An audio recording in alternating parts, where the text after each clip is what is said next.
The filmmaker Manikal, while introducing the films of Ritwik Ghatak, spoke about the distinctive nature of the epic form as opposed to the dramatic narrative. The dramatic narrative, he says, typically converges to a climax with a triumph of good over evil, while the epic form is just the opposite. Which means the narrative is usually very thin, very spread out, and every stage that it develops, it tries to have wider perspectives, not just concerning the characters, but also about nature, history, or ideas. These are not just a description of society, but visions of epochs that have gone by.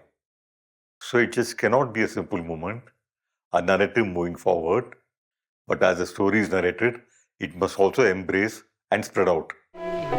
माझी तोर नाम जानी ना yummy डाक दिमु तारी yummy डाक दिमु तारी Qadirabad चित्रामैदा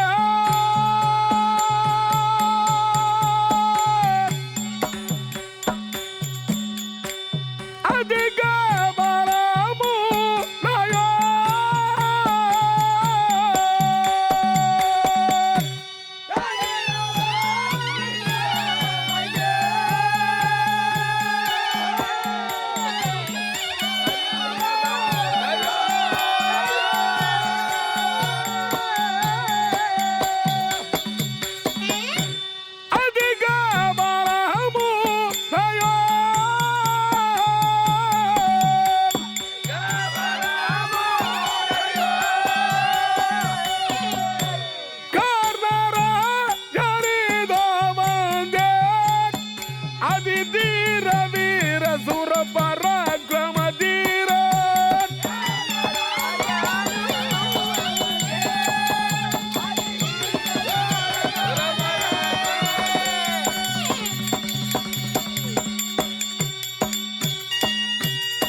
In every festival, there would be contestations between the various performers and the audience as to what was the original Mahabharata.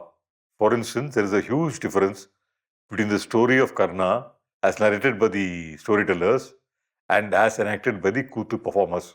In Kuthu, Karna, before going to war on the fateful 17th day of the battle, would request a traditional warrior's farewell from his estranged wife, Ponnuruvi or Ponmala. This scene, which has tremendous emotional resonances for the audiences, would invariably not be present in the storytelling sessions where they rigorously follow the text.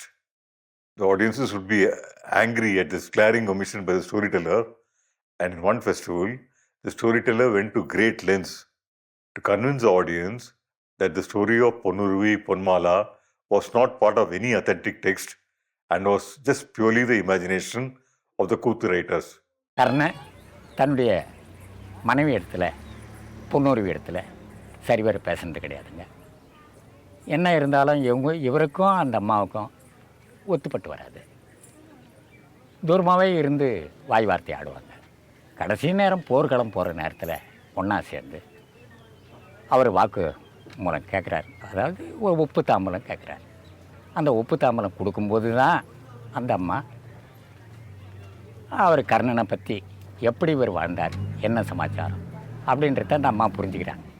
அதுக்கு முன்னாலெல்லாம் தேர்ப்பாகன் என்றும் தேரோட்டியினுடைய மகன் என்றும் கொஞ்சம் ஏளனமாக நினச்சி தன்னுடைய கணவனாச்சே அப்படின்னு சொல்லிட்டு அந்த அம்மா கணவனை வெறுத்தாங்க ஒரு காலத்தில். கடைசி நேரம் போருக்கு போகும்போது அப்போ தான் அந்த அம்மா என்னுடைய கணவர் இப்படிப்பட்டு வாழ்ந்திருக்கிறார், எனக்கு தெரியாத போச்சுங்க, நான் ஏதாவது தப்பு செய்தால் என்னை மன்னிச்சிருங்க அப்படின்ட்டு உப்பு தாம்பலம் கொடுத்து அனுப்புகிறாங்க. பெண்ணே உனை அழைத்த என்ன மதனை சொல்வேன் பெண்ணரசே.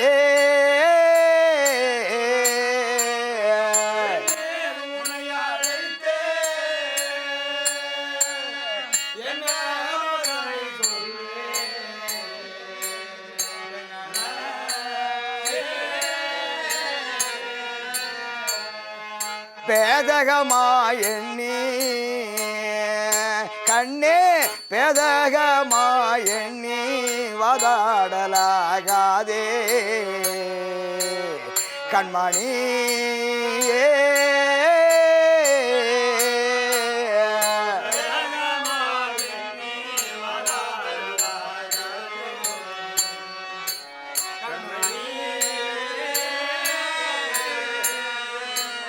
முன்னே ஆயனமைத்த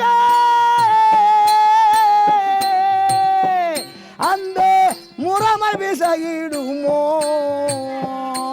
பெண்ணரசே.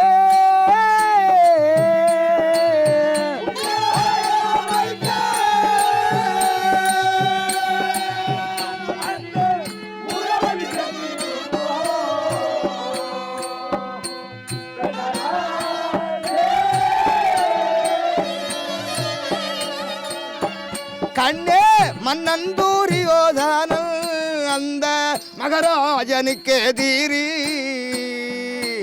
கண்மணி.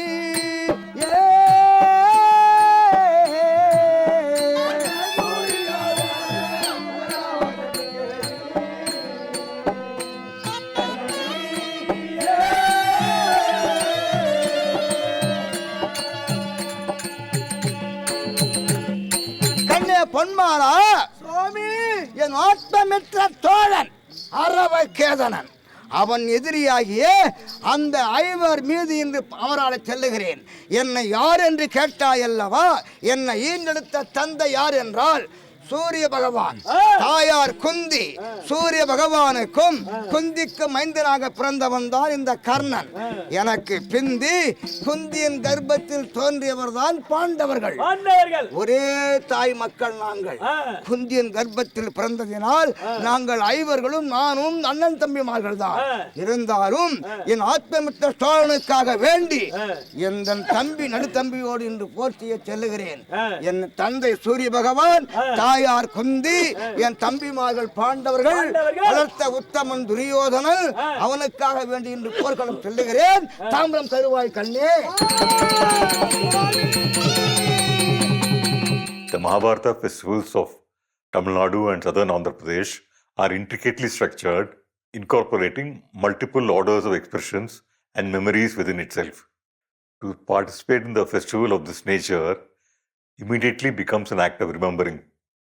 The epic, due to the way the festival is structured, becomes a trigger to an entire series of memories from the individual to the collective. The Mahabharata again is not performed in its entirety, and reconstructing the whole again is the responsibility of each individual member of the audience.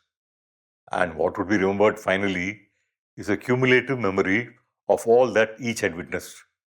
This cumulative memory would also naturally include a memory of oneself witnessing a particular rendition. And by a curious process, by remembering the epic, one also tends to remember oneself, reflect on oneself. By this ritual of hearing, viewing, and participating in the same story over and over again, the quality of attentiveness of each member of the audience seems to get intensified. The internal process the viewer or listener is going through can only be described as dhyana. Filmmaker Manikal, while speaking to his students, had this to say on dhyana, which has been generally loosely translated as meditation. I'll tell you something if you don't mind. This word meditation, which has been mystified in the West, has no meaning in India. There is simply a question of attention, a quality of attention. The word dhyan literally means attention. There is a dichotomy between being and this quality of attention. Being cannot free itself from certain sorrows. It cannot free itself from its problems and unhappiness because being is full of them. The idea of transcending them and reaching a state where there is no sorrow is all just a dream. You can talk about it, but until the end of your life, your sorrows will always pursue you. However, attention can be free. A great teacher transforms this quality of attention, of listening, of talking, of seeing or touching, until there is no sorrow, no anger, no fear or pain. In music, and perhaps in some of my films, one has this quality of attention. Attentiveness, both of oneself and one's interaction to the world, are seen as the highest value in these traditions, and all performances are designed to promote this quality of attentiveness. Repetition becomes a key element to provoke this self-introspective attentiveness. உன் மகிமையின்னாதென்று சுவாமி மதியாமல் ஏதேதோ மனம் போன படிக்கெல்லாம் வைதேனே என் சுவாமி நீர் பூத்த நெருப்பை போ நான் நிலையறியா பாவி நீர் பூத்த நெருப்பை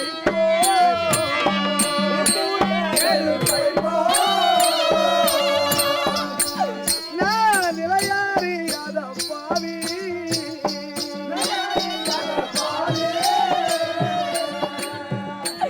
எனக்கு நிச்சயம் தெரிந்த பின் நிலைக்காலங்குதன் நாவியே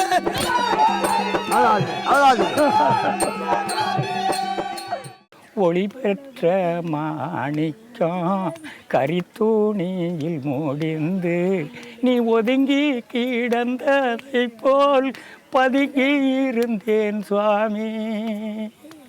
Crucial episodes from the epic are presented thrice in these festivals, as it has already been stressed as ritual, narrative, and theatre.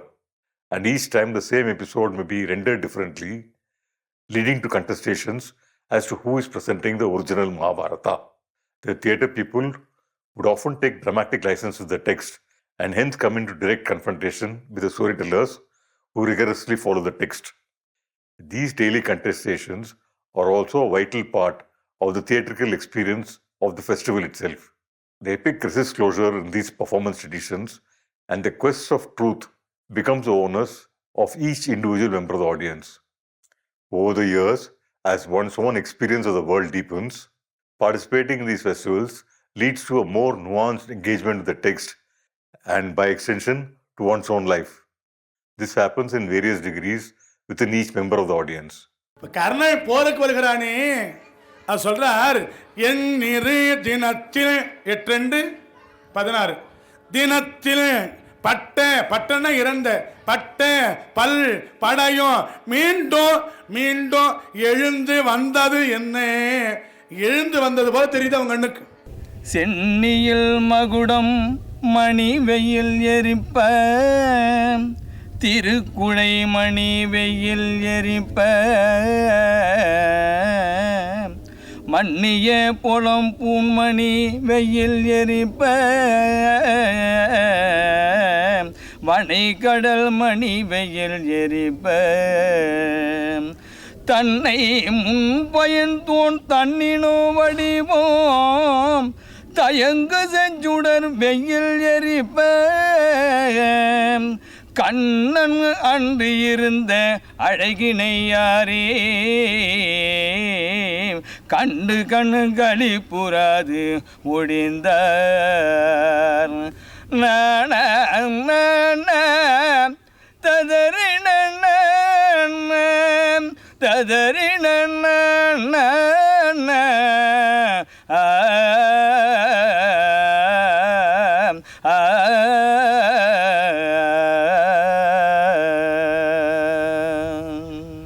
வெளியார சொல்றாங்களா, கர்ணன் போருக்கு போகிற போது பொண்ணுகிட்ட தாமலை வாங்கி போலியே, நீங்க அதுக்குள்ள போர்க்களத்துக்கு வந்துட்டீங்களேன்றார். நாடகத்துக்கும் பாரதத்துக்கும் நிறைய வித்தியாசம். அது பாமர மக்கள் எழுதியது நாடகம், இது படித்தவங்க எழுதுனது. எது மகாபாரதம் படித்தவங்க புலவர் எழுதுனது. மகாபாரதத்தில் தாம்பளை வாங்கி போகிற மாதிரிலாம் கிடையாது. நீங்கள் எந்த ஊரில் வேணாலும் போய் பாரதம் கேளுங்க, தாம்பளை வாங்கி போகிற கதை எதுவும் கிடையாது. ஆனால் தொடர்ந்து ஏறக்குறைய ஒரு 20 வருஷமாக பாரதம் நடக்குது. யாரும் இந்த கதையை சரியாக கவனிக்கணும் பாரதத்தில். அது மட்டும் இல்லை, நீங்கள் கர்ண மாஸ்டர் கேட்டிருப்பீங்க கூத்துல. அதுவும் ஒரே ஒரு பிள்ளை பிறந்ததான், கண்டுஷோ காணலியோன்னு பிறந்ததான் கூத்துல. அப்படி தானே சார் சொல்கிறாங்க? அதுவும் தெரிஞ்சோ தெரியாமலே எப்படியோ பிறந்துட்டான் அப்படி கதையில். ஆனால் மகாபாரதம் 4 பிள்ளைகள். கணவன் மனைவி வாழ்கிற போது பேசாமல் வாழ முடியுமா? These conversations between the storytellers, the Kuthu actors, and the audience are a vital part of the theatre in these festivals. These contestations and the multiple interpretations of basically the same text give each festival a unique character. No two festivals can ever be alike, and in every festival, the mindful audience will be presented with a different aspect to ponder upon. This probably might be one of the reasons why the festivals have been performed for over 1,000 years. The onus is finally on each member of the discerning audience to discover where the truth is. முதல் நாள் இரவு கூத்து நடக்குது இல்லை, கூத்துல வெறும் கதை சொல்லப்படுது. வெறும் 2 பாத்திரங்கள் கதை சொல்லப்படுது. பாத்திரங்கள் கதை சொல்லுதல் மட்டும்தான் தியேட்டரா? இல்லை. அதாவது இப்போ மரத்தை கொண்டாந்து எல்லாரும் நடுறாங்க. இப்போ நீங்கள் சினிமாவனுடைய மொழியில் பாருங்க, ஒரு மரத்தை கொண்டாந்து நடுறாங்க, எல்லாரும் மரத்தை ஓட்டுறாங்க, மரத்தை தூக்கிட்டு வராங்க, மரத்தை நடுறாங்க. அதில் தச்சன் செதுக்கி மரத்தை அடிக்கிறாரு, முளை அடிக்கிறாரு, மரம் நடப்படுது. மரம் நடப்பட்ட உடனே அர்ஜுனன் வரான், அதில் ஏற போகிறான். ஏறுற போது கீழே ஜனங்கள் பெண்கள் எல்லாம் மாவிளக்கு போடுறாங்க. இவன் மேலே ஏறுறான். மேலே ஏறுற போது ஒவ்வொரு இதுலேயும் பாட்டு பாடிட்டு போகிறான், திருவாசகம் சொல்லிட்டு போகிறான். அப்புறம் சில பெண்கள் தூளி கட்டி அதில் குழந்தைகளை போடுறாங்க. மேலே ஏறி அங்கேருந்து வில்வ தழைகளையும் மஞ்சளையும் இதையும் போடுறான், எலுமிச்சம்பழத்தையும் போடுறான். எல்லாரும் பிடிச்சிக்கிறாங்க. இது நீங்கள் சினிமாவனுடைய மொழியில் பாருங்கள், இது தியேட்டரா இல்லையா? அது மாதிரி எல்லா ரிச்சுவலும் தியேட்டர். அப்படிதான் கதையாக இருந்தது, நாடகமாக வந்தது. கதை நாடகம் ப்ளஸ் இந்த சம்பிரதாயம் அதுக்கடுத்து இந்த ஒரு விழாக்களை செய்ய சொல்ல இதை நம்ம நேரடியாக இப்போ அரக்கு மாளிகை கொடுத்தனாங்கன்னு கதையாக சொல்கிறத விட ஒரு மாளிகை கட்டி அதை உள்ள சிலைகளை வச்சு அது கூட சொல்லி இந்த மாதிரி தான் பண்ணாங்க. அது ஒரு மக்களிடத்தில் போய் ஈஸியாக பதியும் என்பதற்காக இதை எல்லாம் பண்ணியிருக்கேன். சடங்குகள்ங்கிறது பகலில் நேரத்தில் நடக்குது, இரவில் கதை சொல்லப்படுது. சாயங்காலத்தில் அந்த பாரத பிரசங்கி கதை சொல்கிறாரு. மத்தியானம் 2 மணிக்கு மேலே ஆரம்பித்து சாயங்காலம் வரலையும் கதை சொல்கிறாரு. ராத்திரி 10 மணிக்கு ஆரம்பித்து காலம்பரி 5 மணி வரையிலும் நாடகமாக கூத்து நடக்குது. அப்புறம் பகல் நேரத்தில் தான் இந்த சடங்குகள் நடக்குது. இந்த சடங்குகள் தான் பெரும் பங்கு வகிக்குது. There are 3 layers of performance in these festivals. The epic is performed as village rituals in the morning, narrated as a story in the afternoons, and enacted right through the night in a traditional mass theatre form called the Kuthu. Repetition, as A.K. Ramanujam says, is a key component of Indian performance traditions. For as he says, if a thing is mentioned just once, it is as though it were not said at all. This is the reason for some key episodes of the epic being performed thrice in the festival. Once as ritual, second its narration as a story, and third its enactment as a theatrical experience. Theatre is just not performed in the designated theatrical space, but is performed all around the village, and every space in the village becomes a performing space at one time or the other. This prompted Namuthuswamy, a noted playwright director of modern Tamil theatre, to describe these festivals as total theatre. The ritual, the killing of Bakasura, is a key emotional marker of time in these festivals, evoking multiple memories. Again, the killing of Bakasura is performed as a ritual, narrated as a story, and enacted as theatre. The killing of Bakasura evokes the idea of a double Draupadi, effectively. In the Mahabharata, the Pandavas get married to Draupadi after the killing of Bakasura. In the double Mahabharata of this region, Draupadi is reborn at Senji to kill a later day demon, Rochakan or Asulamasuran, who was a great grand descendant of Bakasura, who had been killed by the Pandava warrior Bhima. In the epic narrative, Bakasura is terrorizing the village in which the Pandavas find asylum after escaping from the assassins of Duryodhana. Bakasuran வந்து என்ன பண்ணுறான், அந்த கிராமத்தில் வந்து எல்லோரும் அடித்து சாப்பிட்டுக்கிட்டு இருக்கான். அப்போ வந்து அந்த கிராமத்தில் இருக்கிறவங்க என்ன சொல்கிறாங்க, நீ இதை மாதிரி எல்லாரையும் இது பண்ணாதப்பா, உனக்கு என்ன தேவையோ அதை நாங்களே கொடுத்துட்றோம். உனக்கு வந்து நரபலி வேணும், ஒரு மனிதன் இருக்கணும், எறும்பு கடை 2 தரோம், அப்புறம் அந்த உணவு வகை கோழி கட்டி அது மாதிரி எல்லாம் தந்துடுறோம். நாங்கள் நீங்கள் வந்து எல்லாரையும் எம்சப்படுத்ததை நாங்களே கொடுத்துட்றோம் அப்படின்றாங்க. சரின்னு சொல்லிட்ட பிறகு என்ன பண்ணுறாங்க, ஒவ்வொரு வீட்லேயும் ஒவ்வொரு உபயம் பண்ணி செய்கிறோம் இல்லையா, அந்த மாதிரி ஒவ்வொருத்தராக போயிட்டு இருக்காங்க. Bhima gets angry when he hears the village has been forced to give a cartload of food, 2 oxen, and a human sacrifice to the glutton Bakasura every day. As the only son of the family which had granted them asylum was the designated sacrificial victim that day, Bhima offers to go instead. In the festival village, each family cooks food for Bhima to take to Bakasura. Kuthu actors dressed as Bhima and Bakasura who travel through the village collecting food from each household.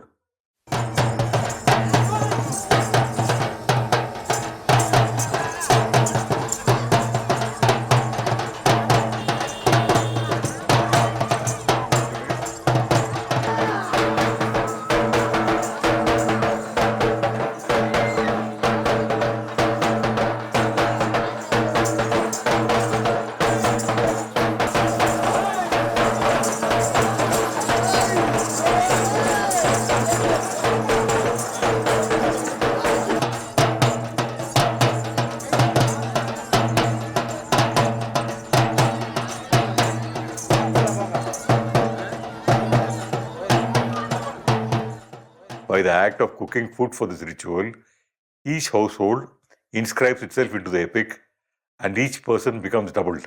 They are both members of the festival village as well as characters of Bakasura's village. இப்போது அதில் இப்போ சடங்கு எது, theatre எது வாழ்க்கை அப்படிங்கிறது, இந்த 3க்கும் இடையிலான ட்ராவல் தான் மகாபாரத கூத்து. சடங்கு வந்து இயல்பான சடங்குலேருந்து அது வந்து என்னவாகும்னா தினசரி வாழ்க்கையாக மாறும். தினசரி வாழ்க்கை வந்து சடங்குலேருந்து நாடகமாக மாறும். இந்த 3க்கும் இடையிலான இந்த ஒரு தின்னான ஒரு டிஃப்ரென்ஸ் தான் இருக்கும். ஒன்றுலேருந்து ஒன்றுக்குள்ளே அவங்க வந்து இயல்பாக போய் வந்துட்டுருப்பாங்க.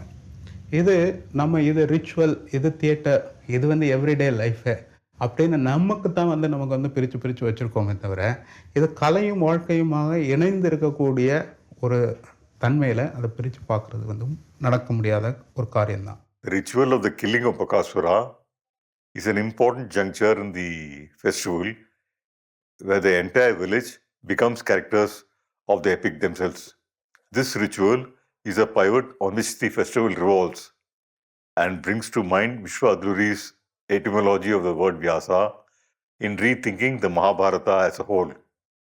Adluri says, Vyasa, the epic's composer, is also known as Krishna Dvaipayana, as he was born in an island in the middle of a river. The Mahabharata, which occupies a no man's land between the two beginnings, is akin to Vyasa's birthplace at the center of two arms of a river. It can be interpreted as the Archimedean point from which the flux of becoming can be understood.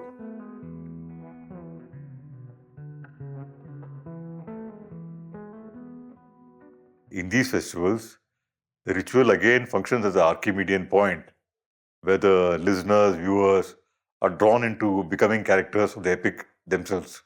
The Mahabharata now is both an internal memory and an external text. The festival, as Namuthuswamy says, becomes total theatre from this point onwards, with the entire village having been drawn into the epic. பகாசுரனா வேடம் தரித்தவனும் பீமனும் எங்கே இதில் மட்டும் வந்து எதுவும் பண்ண மாட்டாங்க, சண்டை போட மாட்டாங்க. ஸ்டேஜில் மட்டும் சண்டை போடும். கிராமம் முழுக்க அடித்து பிடிச்சு சண்டை போட்டு கடைசியில் பகாசுரனை வதம் பண்ணுறதா, பீமன் வந்து வதம் பண்ணுறதா இருக்கும்.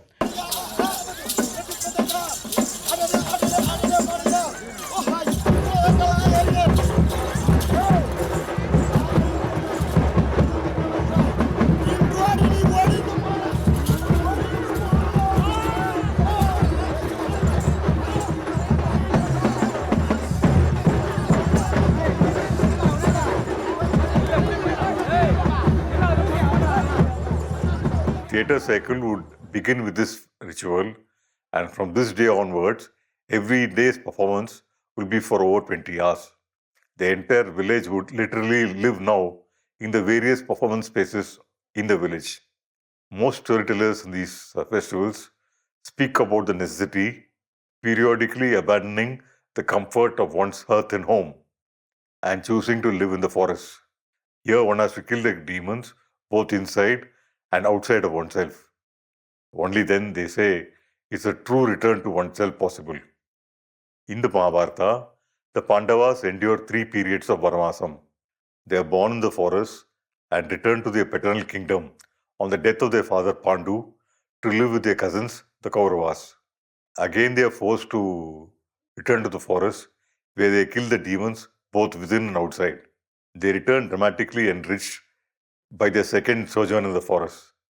This return just happens to be temporary, and again they are forced to live in the forest for the longest period in their lives of 13 years, after which they are equipped both mentally and physically to wrest their kingdom back from their cousins. In fact, the Pandavas spend the largest portions of their lives in the forest in Vanavasam. In the festival villages, for the duration of the festival, most villagers live in the performance spaces spread across the village in Vanavasam or in the forests of their own mind. The other great epic, the Ramayana, is also narrated to the Pandavas in their stay in the forest. Draupadi in the festival is constantly addressed as being the sister of Rama. Here Draupadi sings the story of the Vanavasam and the coronation of her brother Rama.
festival tradition has been evolving over the years, and both in Kuthu and the storytelling sessions, new events have been added by individual performers.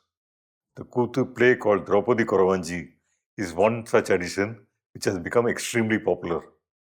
This has remarkable resemblances with the story of Pothraja or Pormannan as performed by the Kuthu actors. The Kuthu narrative of Pothraja, the first guardian deity of the Dharmaraja Draupadi Amman temples, differs dramatically from the narrative of Pothraja as narrated by the Bharatam storytellers. Pothraja was a popular name by which the Pallava rulers were known as, and this narrative will be elaborated in the session where the Pallava connection to this festival is addressed.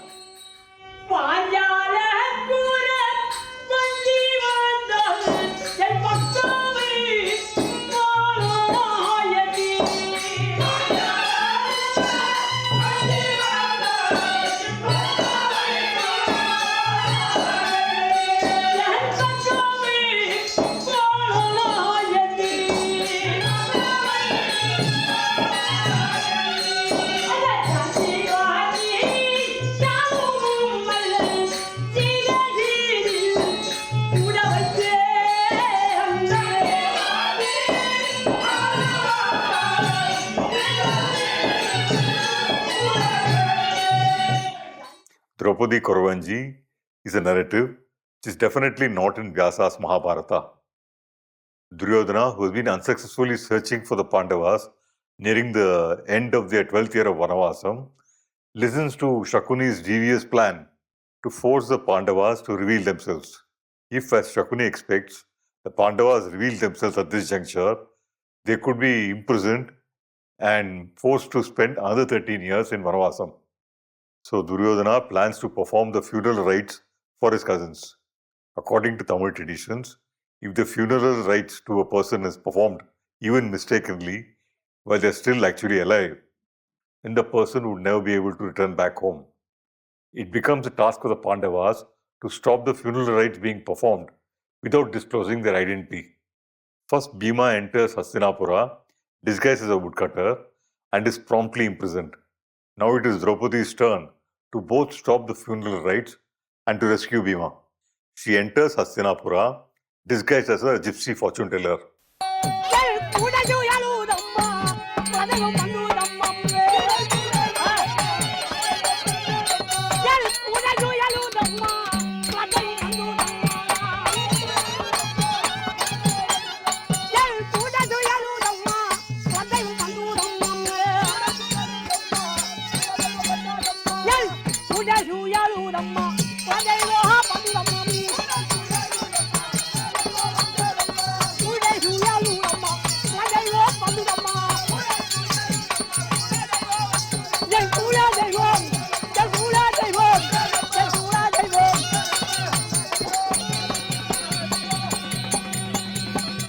She then meets Gandhari, the mother of the Kauravas, along with the 100 wives of the Kaurava brothers.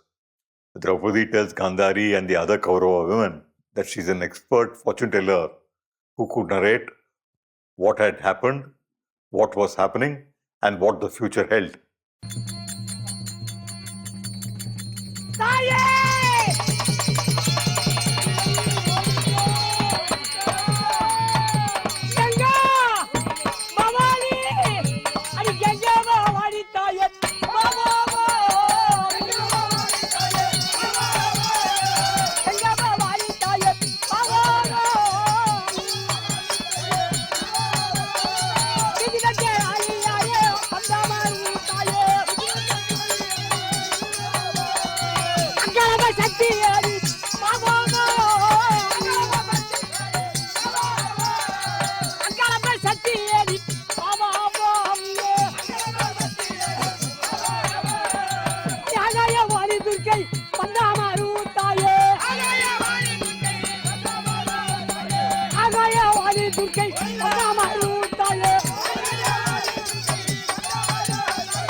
She first surprises Gandhari by disclosing events from her past, which no one other than Gandhari could know.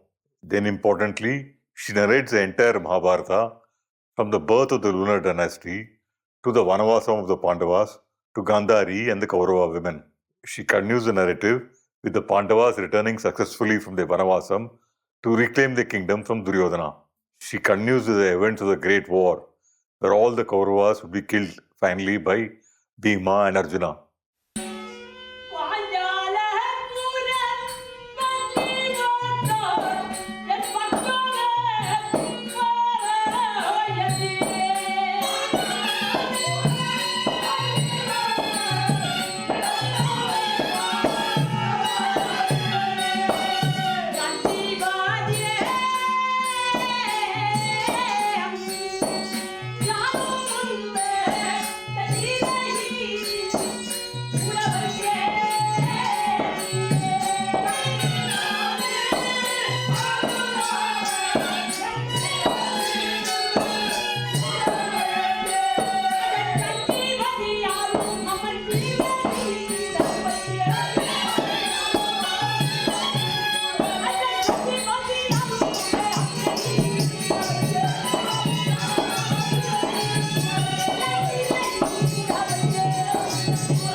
Duryodhana enters the play at this time and promptly imprisons the gypsy fortune teller, suspecting her of being Draupadi herself. Now Arjuna comes in disguise as a gypsy himself and frees both Draupadi and his brother Bhima.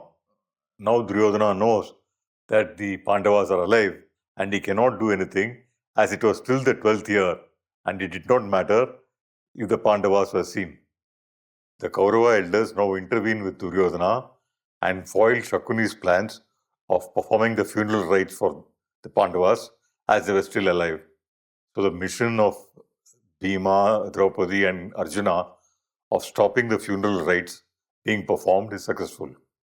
More importantly, this gives the audience the entire narrative of the Mahabharata, with Draupadi refreshing the audience memory of the epic by narrating it from her perspective.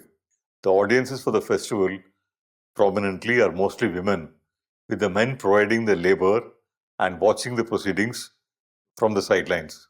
In most of the Kutus performed, it would be mostly Arjuna, Duryodhana, Karna or Shakuni who hold the center stage, with the women being almost peripheral characters. Draupadi has a prominent role in only 3 of the 10 Kutus in the theatre cycle. So this Kutu, where Draupadi is a central character and where her divinity is made explicit, is very popular with the women. This might be the reason for its inclusion in the theatre cycle, even though this narrative is neither found in the Sanskrit nor in the Tamil renderings of the epic and is purely an invention of the Kutu writers. In most festival cycles, either the Kutu Draupadi Korvanji or the later day Bharadam interpolation of Idumbi Kuri would be included, as it is extremely popular with the women audiences.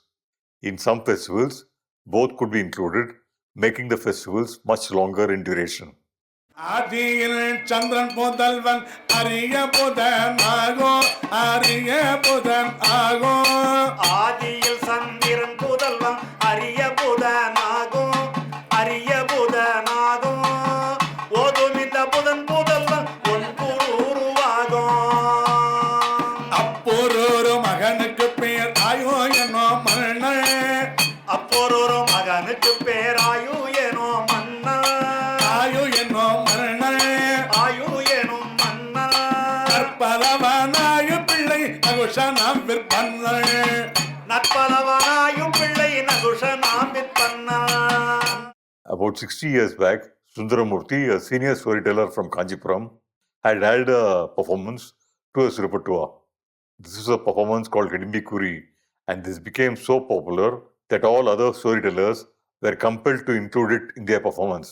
எப்பவுமே பார்த்தீங்கன்னா இடைச்செருகளுக்கு வந்து நிறைய வரவேற்பு இருக்கும் மக்களிடத்துல. இப்போ தெருக்கூத்தில் எத்தனை காவிய நாடகங்கள் இருந்தாலும் குறவஞ்சிக்கு தனி முக்கியத்துவம் கொடுத்துட்டாங்க மக்கள். அதுபோல் மகாபாரதத்தில் வில்லியாரோ நல்லா பிள்ளையோ அவங்களாம் யாருமே பாடலை அந்த கதை. அது ஒரு கிராமியமான அமைப்போடு அவர் இப்போ பிரபலமான மகாபாரத சொற்பாளர் கூடிய முத்துநேசையா, காஞ்சிபுரம் முத்துநேசையா அவருடைய தந்தையார் சுந்தரமூர்த்தி அவர்கள் தான் அந்த இடும்பிக்குடி என்ற பாடலை எழுதியிருக்கிறார். அரக்கு மாளிகை அரிச்சு முடித்த உடனே இடும்பாவரதம் போகிற இடத்துல இடும்பி ராட்சசி, அந்த இடும்பி வில்லியார் பாடல. ஆனால் நல்லா பிள்ளை பாடியிருக்கிறார், நல்லா பிள்ளை பாடியிருக்கிறார்னா இறந்தவும் நிகழ்வும் மேல்வருவனவும் இயம்பவல்ல நாள். இடும்பி சொல்றதா பாடுகிற இறந்ததுன்னா இறந்த காலம், நிகழ்வும் நிகழ்காலம், மேல்வருவனவும் எதிர்காலம், இந்த மூணையும் நான் சொல்ல வல்லவள் அப்படின்னு இடும்பி சொன்னதா அங்கே ஒரு குறிப்பு கிடைச்சது பாருங்க. அந்த இடத்த வச்சுக்கிட்டு அவ குறி சொல்ற மாதிரி ஒரு பாவனையை எங்கள் அப்பா உருவாக்கிட்டார். அதனால் அடுத்த பிரசங்கர் அந்த மேடைக்கு போக சொல்லலாம், அவர் இது பண்ணார் ரொம்ப நல்லா இருந்தது, அதை நீங்களும் பண்ணணும் அப்படின்னு கேட்டதுனால அப்படியா அது என்னதுன்னு அதுக்கப்புறம் அவங்க மற்ற பிரசங்கர்கள் அதை தேடி கண்டுபிடிச்சு அதை மறுபடியும் அவங்க பண்ணாங்க. இடுமிக்குறி எனக்கு தெரியாதுன்னு சொன்னா அவனுக்கு பாரத்துக்கு வேணாமோ அந்த அளவுக்கு ஃபேவரட் ஆயிடுச்சு. ஆனால் அதுக்கு ஒரு ஆதாரம் இல்லாமல் பண்ணலை நாங்கள். Each singer storyteller would bring her or his own style or bani to the rendering of the same text, which will color the text differently. இப்போ முத்துநேசையா பாடுறாருனாக்கா அவர் ஒரு இது பண்ணாக்கா, ஒரு மகன் ஜனமே ஜெயன், ஜனமே ஜெயன் மகன் பெராசேனன், ரொம்ப ரொம்ப தெளி அப்படி போடுறாரு. இப்போ எங்கள் அப்பாவோட இதுனா அதில் ஒரு டியூன் சேர்த்து ஒரு மாதிரி பாடுறாரு. ஒரு மகன் ஜனமே ஜெயன், ஜனமே ஜெயன் மகன் பிராசீனன், பிராசீனன் பிள்ளை செய்யாதியா, செய்யாதி மகன். Even in the same village, different storytellers and Kutu actors would be hired each year, each with a bani, or style specific to their tradition. Some storytellers would be hired for their musical abilities, while others would be hired for the quality of their storytelling. Some Kuthu troops would be hired for the energy of their performance, while others might be hired for the element of tragedy they get into their performance. This again ensures that the emotional register of the festival, even in the same village, would be different each year. People still remember with great relish details of a performance they had seen 20 years back. கூத்துக்கும் இதுக்கும் என்ன சம்பந்தம்னு கேட்டிங்கன்னா, அது காலத்தில் பயணப்பட்டுக்கிட்டு வருது. இந்த காலத்தில் பயணப்பட்டுக்கிட்டு வரப்போது இதில் என்ன பண்ணினாங்க, ஆற்காட்டு நவாப்புகள் ஆற்காட்டு ஆண்டிருக்காங்கல்ல, அதனால் கூத்து ஆரம்பிக்கிறதுக்கு முன்னாடி பொங்கலுக்கு அப்புறம் காணும் பொங்கல் அன்னைக்கு ஒரு விழா நடத்துவாங்க. புரிசை விழா நடத்துவாங்க. அந்த இதில் போய் நடத்துவாங்க. அந்த விழாவில் ஒருத்தர் ஆற்காட்டு நவாப்பினுடைய ரெப்ரசன்டேட்டிவ் ஒருத்தர் இருப்பார். ஒரு கலெக்டருடைய டவாலி சேவகம் ஒருத்தர் இருப்பான். அதாவது இங்கிலீஷ்காரனுடைய டவாலி சேவகம் இவருடைய ஆற்காட்டு நவாப்பினுடைய ஒரு ரெப்ரசன்டேட்டிவ். இவங்கெல்லாம் கூத்தினுடைய இது இல்லை. அந்த இப்போ கூத்துல இது சொல்றாங்கல்ல, யாருக்கு இது சொல்லுவாங்க, இந்த கணபத்தியம் இதெல்லாம் சொல்லுவாங்க. நீங்கள் கேட்டுப்பா, அதெல்லாம் நீங்கள் ரெக்கார்ட் பண்ணலாம். என்ன ரெக்கார்ட் பண்ணலாம்னா, யாராவது எத்தனை அந்த கணக்கு பிள்ளை, இவர் முன்சீப்பு, கலெக்டரு, இது மாதிரிலாம் இந்த உத்தியோகஸ்தர்கள் இருக்காங்கல்ல, இவங்க பேரெல்லாம் சொல்லி என்னென்னமோ ஒரு சடங்குகள் இருக்கு. அதெல்லாம் கேட்டு பாருங்க, வசதியாக வேடிக்கையாக இருக்கும். அதுக்கப்புறம் தஞ்சாவூர் கூத்துல இது பிடிக்கிறான். பிரகலாத சரித்திரத்தில் இவனுக்கும் இரணியனுக்கும் நரசிம்மனுக்கு இடையில கயிறு பிடிக்கிறான். இந்த கயிறு பிடிக்கிறது பிரிட்டிஷ்காரர்களால் வந்ததுன்னு சொல்கிறாங்க. தஞ்சாவூர் கலெக்டர் தான் கயிறு பிடிக்க சொன்னார். ஏன்னு சொன்னால், ரெண்டு பேருக்குள்ளேயும் விரோதம் வந்துடுதுன்னு வச்சுக்கோங்க. ஒருத்தரும் இந்த கொண்டு விட்டான்னாக்க அதை விளக்கிறதுக்காக அதை கயிறு பிடிக்க பண்ண போது என்ன போகுது, இவங்க தேட்டர் ஆட்கள்ங்கிறதுனால அதை தேட்டரிக்கலாக சும்மா கயிறு பிடிக்கிறது இல்லை, அதை தேட்டரிக்கலாக எப்படி பயன்படுத்திக்கலாம் அப்படின்னு. நீங்கள் என்ன விஷயத்தை கூத்தில் கொண்டு போய் கொடுத்தாலும் சரி, அவங்களுக்கு அதை தேட்டரிக்கலாக பயன்படுத்திக்கிற சாமர்த்தியம் இருந்திருக்கு. இன்னைக்கு இருக்கா அப்படின்னாக்கா நான் இருக்குன்னு சொல்ல மாட்டேன். ஆனால் அந்த சாமர்த்தியம் உங்களுக்கு இருந்திருக்கு. The Mahabharata festivals, as they celebrated, performed in Tamil Nadu, have evolved from its origin in the Pallava times. Perendevanar Bharatam, which was commissioned in the Pallava times, is now a lost text with only 339 verses of the original 12,000 verses available currently. The festival, as it's performed right now, is structured around a 14th century text called Villi Bharatam, an 18th century text in simpler prose called Nalla Pillai Bharatam is used by a lot of contemporary storytellers. While the songs they sing would be from Villi Bharatam, Nalla Pillai Bharatam would be referred to for the narrative elaboration of these songs. There is a strong anti-war core to these festivals, which will be elaborated in the next session, and Draupadi is seen as a representative of all people unjustly affected by war. The anti-war core of the festival, its Pallava origins, and the birth of Draupadi at Senji will be explored in the next chapter.